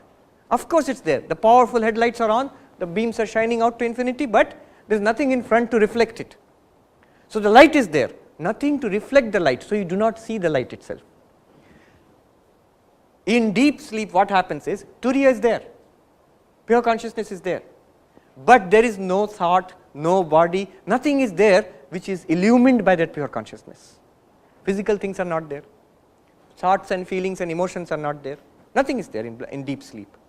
Therefore, the pure consciousness does not reflect anything, you have no experience. Anubhava comes when there is a thing which is illumined by consciousness, then Anubhava comes. In deep sleep, it is not there. Yeah. I just wanted to comment on the scientists. What scientists say, I think it's very logical, because they are not postulating they are not assuming the existence of the fourth state. They are not. And what you are saying is also just giving the examples. Yeah. We are not establishing that there is a fourth state. Yeah. I'll come to that. And science only, I mean, assumes whether it is connected by some experience. They don't sort of imagine unless there is a good reason. Absolutely, they do not speculate. Now this is a very interesting thing, I'll come to that. The scientist takes the reductionist approach, says that consciousness is generated by the brain under certain circumstances, and we have the experience of consciousness, and they study it objectively. So he will say there is no consciousness, because first of all the patient or the person does not report any consciousness, nor do we see the brain activities normally linked with consciousness. If you do fMRI, you will not see that. Therefore we say there is no consciousness. That is the objective view of the scientist. Now what they are saying is, you take a subjective view. What is subjective view? Take a look at your own experience. If you say that there is a brain generating consciousness, what these Advaitins will say that all that is also within consciousness. That you are seeing a brain and you are making an fMRI study, and that is giving certain patterns which you say is linked to consciousness, all that is illumined by your own consciousness. They are saying that. And not only that, it is not that they do not establish this, they say it has to be self-established by you. They are showing you a technique. What they are doing is, the waking, dream and deep sleep states are non-controversial. They are just repeating, the term is anuvada, they repeat what is our day-to-day experience. They are repeating it to you. Now one step further they go, they say, see these features of these three states. From this, something comes out interesting. The waker, dreamer and the deep sleep, they are exclusive in a certain way, because the experiences are unique to each. The waker's experiences are forgotten in the dream state, because nobody who dreams will at that time will not think that I am sleeping under a mosquito net there, otherwise they cannot dream. They forget the waking state. So they have an individual experience apart from the waking state. And then deep sleep, they have an experience of blankness, which objectively might be interpreted as no consciousness. But consider this as a fact. When we wake up again, what do we say? I, the waker, I was the one who was dreaming. I was the one who was sleeping. Now how do you know that? You just we assume it. We never say there was somebody else who was asleep, that there was somebody else who was dreaming, and I was not there during sleeping. We never say that. It would have been logical to say, if I am the conscious product of my brain, it would have actually been more logical to say, right now I am there, now my consciousness shuts down when I am in deep sleep, so I was not there during deep sleep. But that also seems rather strange to us. We normally do not accept that. We say that I was there during deep sleep. How I was there, I cannot explain. Now they say that it is this pure consciousness which is shining through the body and mind in the waking state, through the mind in the dream state, and the blank, no experience of body and mind, in the deep sleep state. Now this has to be thought about. I am just presenting it. I am not saying this is conclusive, because that is why they say it cannot be established by argument. By argument you can only present the possibility. You cannot, it is not a mathematical proof where you have to come to this. A mathematical proof demands your acknowledgement, right? If you are following reason, you cannot say it may be this, but this is more like a court, lawyers argue and try to convince the jury that this is possible. So you can take it in this way, a possibility. Okay. Now, nivritte sarva dukkhanam ishana prabhu avyaya. Avyaya, unchanging. The waker, dreamer and sleeper come and go, this is unchanging. You remember the example of the station master? Trains are coming and going, station master watches. Similarly, you watch the coming and departing of these states. Advaita sarva bhavanam, very important. Sarva bhavanam literally means all existing things. Advaita, you the consciousness, you are non-dual with respect to these things. Non-dual means they do not exist apart from you. Advaita, na dvaita. There is no second independent reality apart from this pure consciousness. That alone appears as the knower and the known in these states. So, Advaita Sarva Bhavanam, you the Turiya, you alone are appearing as all these bodies and minds, and you are identified with one particular mind, just like we do in a dream. This is the claim. Next, in 11 to 14 to 15, 11 to 15, what Gaudapada Acharya will do, he will compare and contrast Vishwa, Taijasa, Pragya and Turiya to establish, to show you that it is possible that you are independent of these states. There is something within you which is independent of these states. He will compare and contrast. Now using these terms, so get ready, keep these in mind, you will easily understand what he does. 11. Karya karana baddhautau ishyete vishva taijasau pragya karana baddhastu dvautau turyena siddhyate dvautau turyena siddhyata. What does it mean? Vishwa and Taijasa are associated with Karya and Karana. Do you see Karya Karana Baddhautau? Vishwa and Taijasa, the waker and the dreamer, are associated with Karana and Karya. Karanam, ignorance. Karya, error. Vishwa has ignorance, does not know that he is Atma, this Turiya, and he has an error, he thinks that I am the body and mind experiencing this. So there is error here, and there is ignorance also, that is the cause. So cause and effect are both there for the Vishwa. Even in the dream state, Karya Karana, the error is there and ignorance is there. Do you follow this? What we called error and ignorance? Ignorance is Karanam, cause, and its effect is error. That is there in the waking state and in the dream state. Pragya Karana Baddhastu. Do you remember that table which we made? The deep sleep, the Pragya, the one who is the deep sleeper, he is associated with ignorance only, there is no error. It's just like if a rope is in complete darkness, you don't see the rope. If you don't see the rope, you will not mistake it to be a snake also. It's only when you partially see the rope, you will make an error about it and say it's a snake. Similarly, the deep sleep, in deep sleep, there is ignorance. It does not know that I am Atma, or I am Turiyam. But there is no error. He does not think that I am body and mind going through so many troubles. In deep sleep, there is no dukkha also. Very interesting. In deep sleep, there is no dukkha also. There are some interesting characteristics of deep sleep. The worst patient who is suffering with great pain, with maybe cancer or something, about to die, when that patient in the ICU is in deep sleep, does not have any problem at all from his point of view. Of course, body is dying, but from his experience, phenomenologically speaking, he does not experience anything, and none of the dukkha also. That's one interesting characteristic. The second characteristic is, my experience and your experience just now are different. You are experiencing in one way, I am experiencing another way. In our dreams also, your dreams are different, my dreams are different. But your deep sleep and my deep sleep are exactly the same.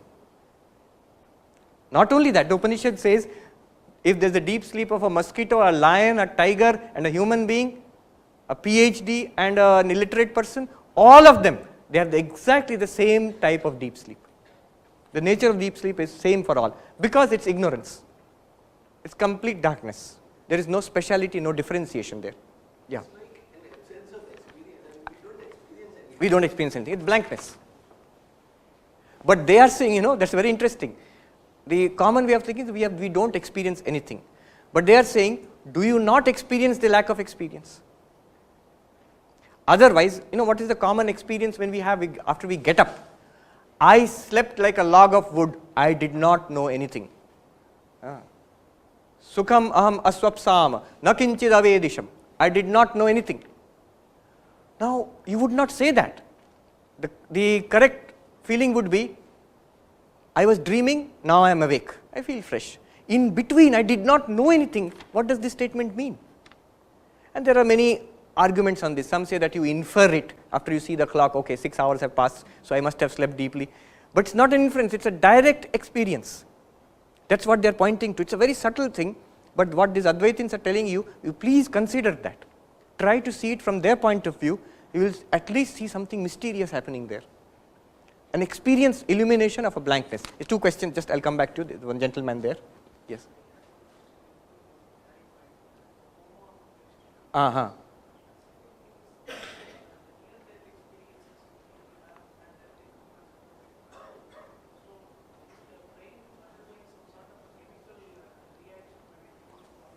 We don't know, but remember, here we are not even talking about those things.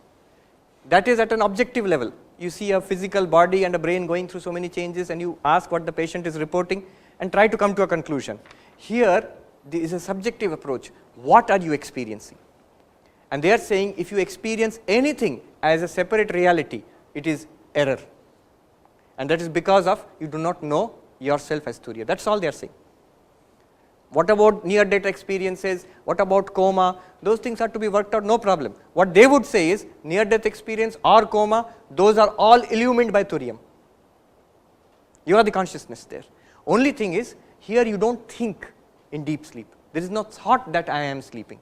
Thought again starts when you wake up. Okay. No realization, exactly. There is no realization also. And he will say that. There is no realization in deep sleep also. It is complete ignorance. He says here, prajna karana baddhastu. The deep sleeper is associated with ignorance. No realization. Absolutely no realization. Yes. Yeah.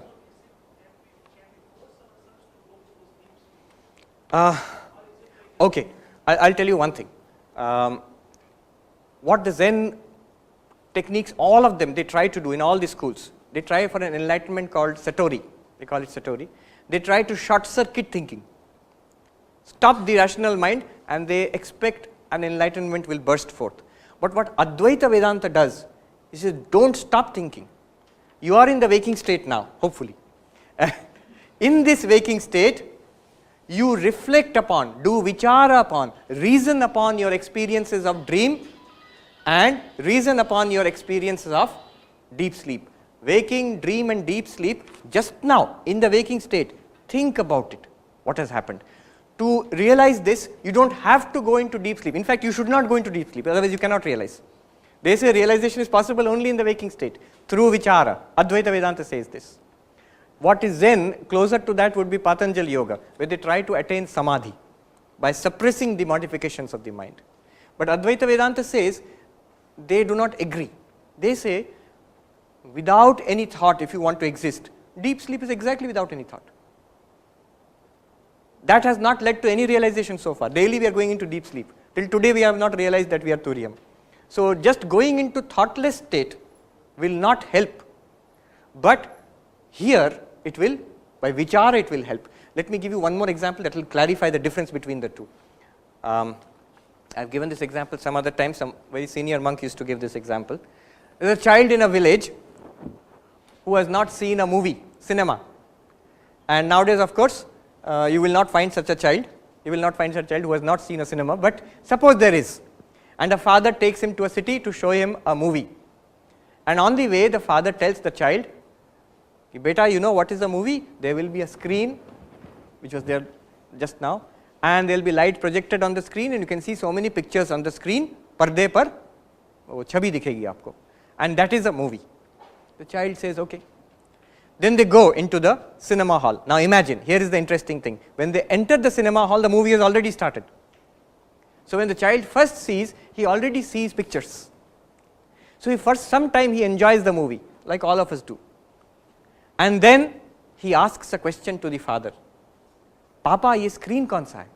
Screen कहाँ है? आपने बताया था, you had said that there is a screen on which the pictures are there. He asks this question, spiritual question. We enjoy the world. After some time, after a lot of enjoyment and experience in the world, we come to Mandukya class. So it's basically asking the same question. Where is the screen? You talked about a screen, and the father says, hey, in front of you, सामने है. There is a screen in front of you. And the boy says, maybe some Kurukshetra war is being shown, Mahabharata or something. And he says, सामने, so that Krishna, Arjuna, that is the screen. नहीं, behind them, उसके पीछे, behind Krishna and Arjuna. Behind Krishna and Arjuna, वो जो रथ है, the chariot, that is the screen. नहीं, उसके भी पीछे. उसके पीछे वो कुरुक्षेत्र युद्ध क्षेत्र है, वो स्क्रीन है. उससे भी पीछे, अरे वो तो आकाश है, उससे भी पीछे. आकाश से पीछे मतलब कुछ नहीं है. नहीं, कुछ नहीं, ये सब कुछ है स्क्रीन. ओ, कृष्णा, अर्जुन, रथ, आकाश, कुरुक्षेत्र युद्ध, ये सब कुछ स्क्रीन है. नहीं, उस सबको छोड़ दो, निकाल के जो रहेगा वो स्क्रीन है. सबको हटा देंगे तो कुछ भी नहीं रहेगा, तो स्क्रीन कुछ भी नहीं है. This is the problem of the father. What will he point out to as a screen? Because wherever he points, there will be a picture. There will be a picture. I say, this is Turium. You will say, oh, this guy is Turium. No, the background is Turium. Now there is only one way. One way the child will understand is when the movie stops for the interval, the pictures stop, the lights come on. Remember, when the picture stops, the lights are off, darkness. So neither the screen is seen, no pictures are seen, and hall is also, nothing is seen. That is Sushupti, deep sleep. When the lights come on, he sees the screen. He understands. He understands. That is Samadhi, where you stop the pictures completely and you get an intuitive realization, this is what the reality is. But what Vedanta tells you is, you don't have to stop the movie. Stopping the movie takes a lot of effort. You don't have to stop the movie. Isn't it possible here, when I show you the screen and the pictures, isn't it possible to get an appreciation of what the screen is, in spite of the pictures? Remember, the little boy, when the movie starts again, he will never ask the question, what is the screen? Although the pictures are there, he knows very well what is the screen. Now the screen is completely covered with pictures, but the boy understands what is the screen. Similarly, in Advaita Vedanta, what happens is, in this waking state, when we think ourselves as Vishwa, as this body and mind, by Vichara, we try to understand and appreciate what is the background reality, what is the screen here. If you can get it right here, then you don't need Samadhi. But Samadhi is very powerful. Sri Ramakrishna says in one place, Samadhi na hole thik thik hoy na. Unless you have that experience, you will never get a firm conviction about it. So, what you realize by this may be strengthened by Samadhi, but the realization is possible here in this waking state through this process. That's what Advaita Vedanta claims. By reasoning alone, you can at least learn to appreciate that there is a background consciousness, which you are. That's the point. Let me go and finish, let me finish these other karikas. Now we come to what exactly what you are saying. There is no realization here. Number 12. Natmanam na param chaiva na satyam na pichanritam pragya kinchana samvetti turiya tat sarvadrik sada. The pragya, the deep sleeper, does not know itself as Atma or as the pragya also. It does not know the world also. It does not know the truth that I am Turiyam. It does not know the false Anritam, the false world which is appearing, that also Pragyam does not know. Na kinchana vetti. It does not know anything. That is the state of the deep sleeper. And how is Turiya different from it? Turiya tat sarvadrik sada. It always illumines everything. It is self-illumined about itself and about the world. It is like the movie hall where the lights have come on. It knows. Okay. Then 13.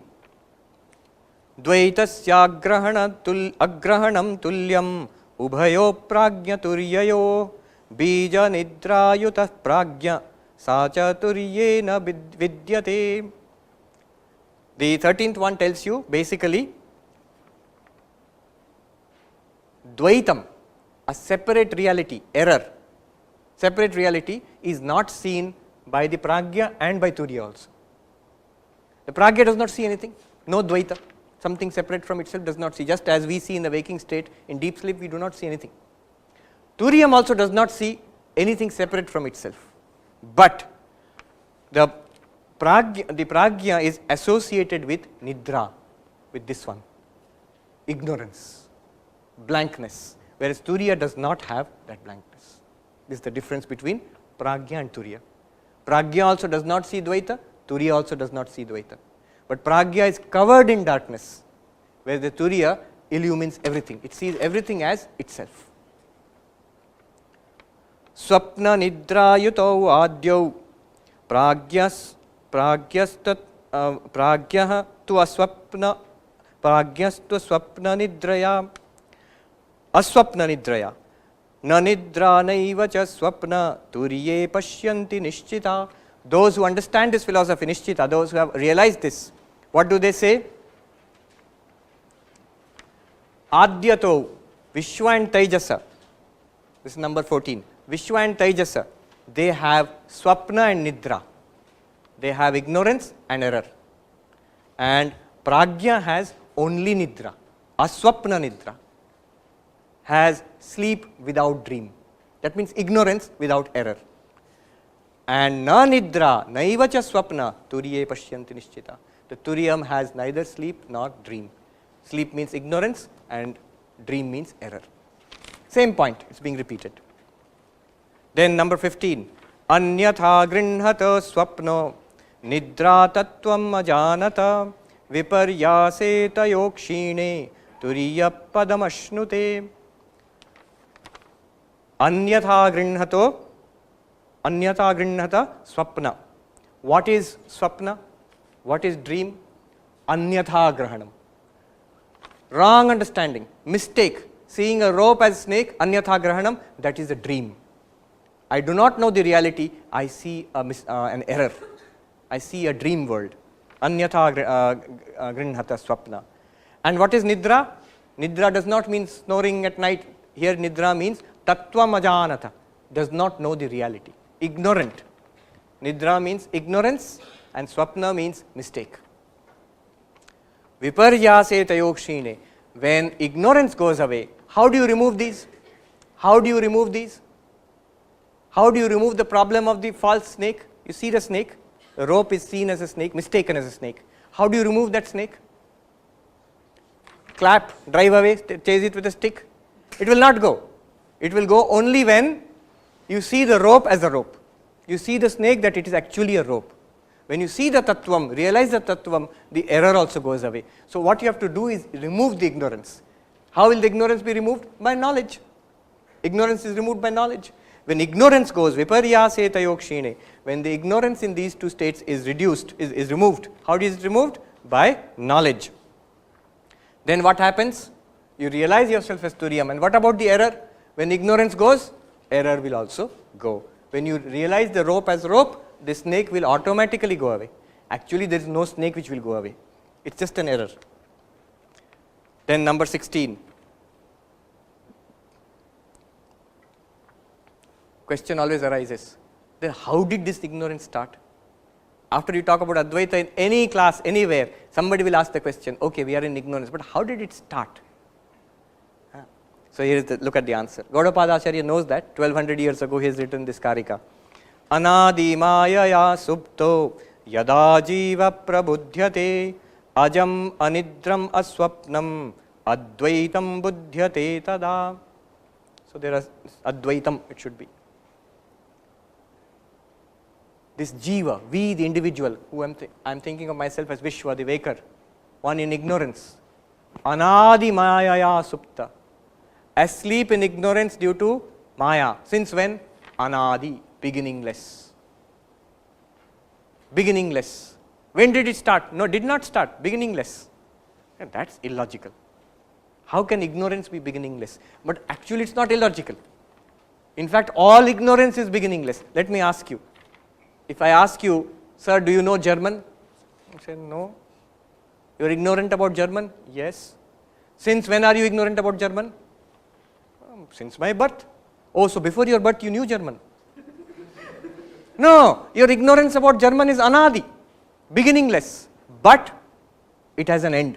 When does it end? When you take up a book on German and start learning German, a little bit of German you know, to that extent your ignorance about German goes away. So, ignorance is actually anadi, beginningless, but it can end. When knowledge comes, it ends. He says, anadi maya supta. You cannot say when, since when we are in ignorance.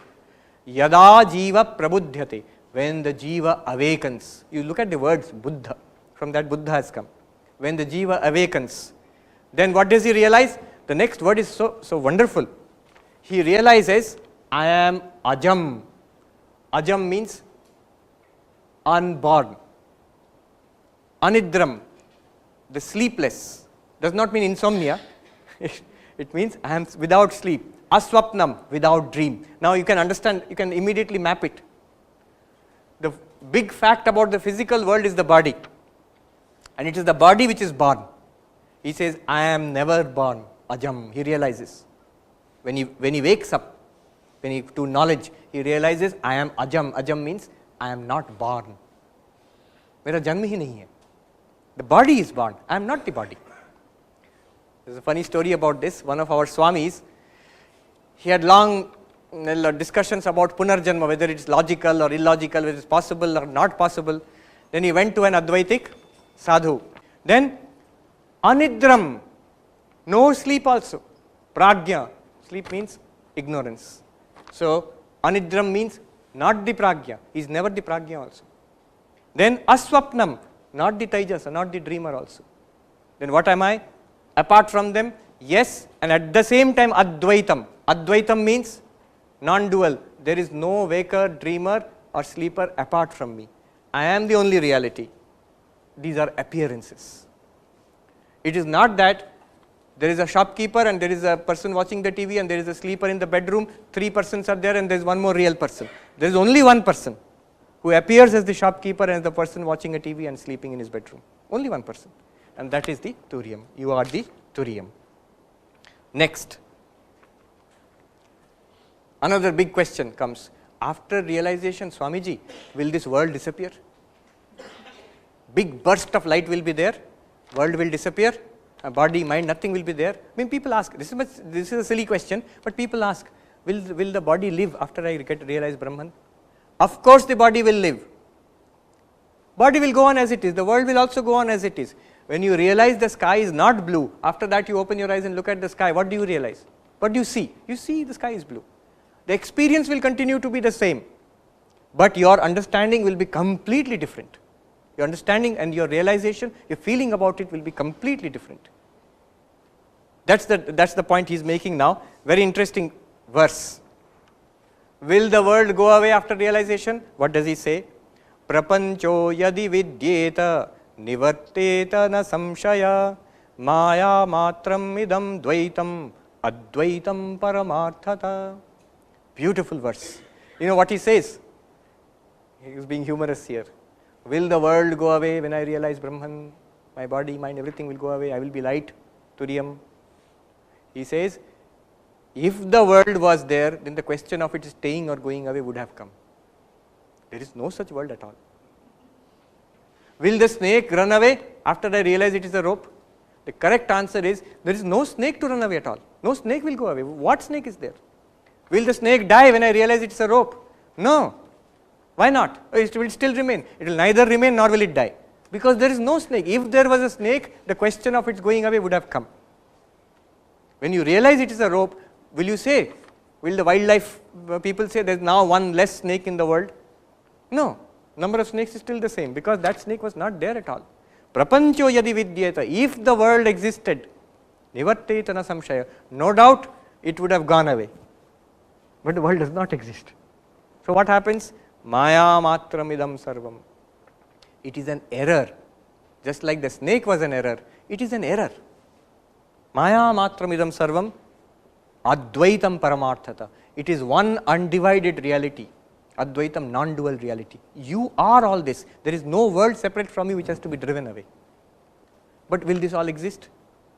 You exist. This will continue to appear. Earlier it was appearing as something apart from you. Now with no doubt at all, you know you are one with everything. This is what will happen.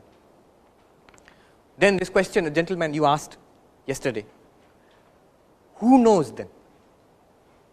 Who learns all this? If I am Turiyam, then who is listening to all this? Who is in error? Who will get realization? So the last verse here, Vikalpo vinivarteta kalpito yadi kenachit upadeshad ayam vado gyate dvaitam na vidyate.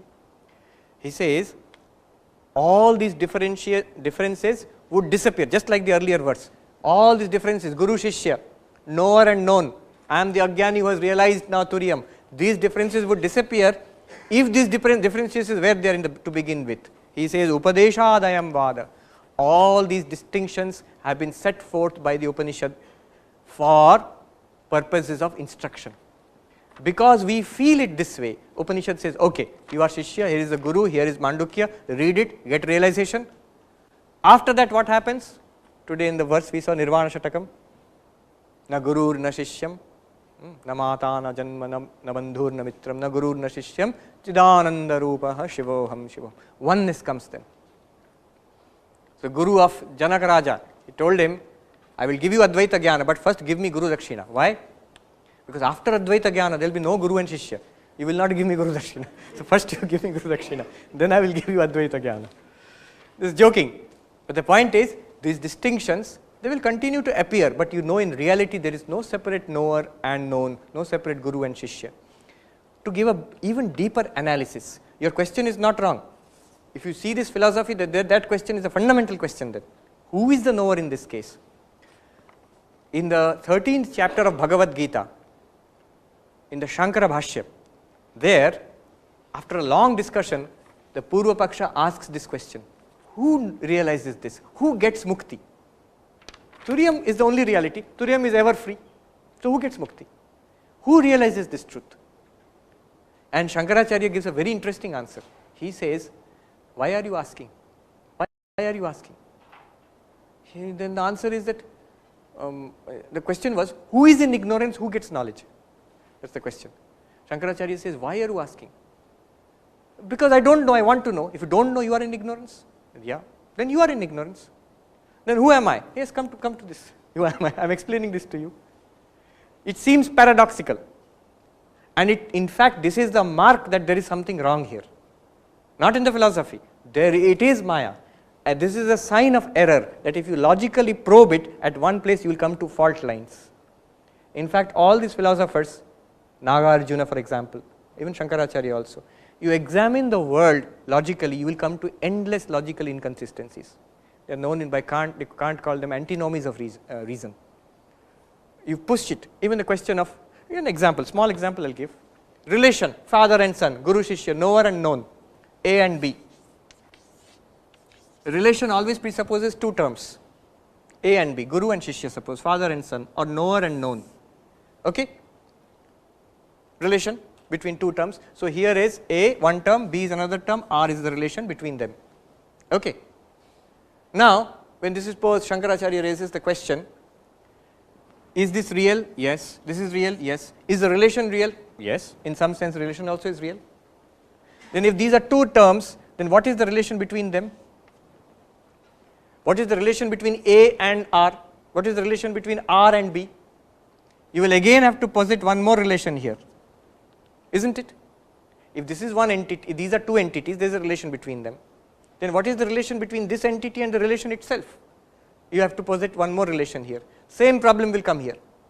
And you end up with a regression, regresses ad infinitum. It's a kind of logical inconsistency. So this can be argued about, but what they are saying is, this is a sign that there is some kind of problem with our view of the world. There is some inconsistency you come up. When you probe deeply enough, you come up with inconsistencies. Western philosophers also, Bradley, the book Appearance and Reality, Kant also. They all come up with this. And in our ancient times, Shankaracharya, Nagarjuna, the Buddhist Shunyavadi, Sri Harsha, the great Advaitin, they all come up with these ideas that if you probe deeply enough, it turns out to be very inconsistent. There are deep inconsistencies in the world, and that shows that we do not understand something fundamental about the world. In any theory in science also, if you come up with several inconsistencies, fundamental inconsistencies, it means something more fundamental is there to be discovered.